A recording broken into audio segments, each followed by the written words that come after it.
Samantala mga idol, sinusuri naman na ng City Engineering Office ng Dagupan City ang paglalagay ng outlet at maayos na drainage system sa bahagi ng Bangusville sa may BONUAN GUESET upang masolusyonan ang matagal ng problema sa baha ng mga residente roon. Ayon sa City Engineering Office, walang labasan ng tubig sa lugar kaya madalas na maranasan ng mga residente ang pagbaha.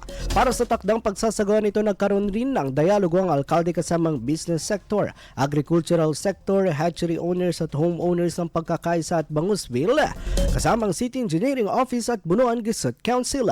Tiniyak naman ng alkalde na sa tama at nararapat ng mga proyekto lalo na sa usapin ng mga flood control projects na pupunta ang buwis ng bayan.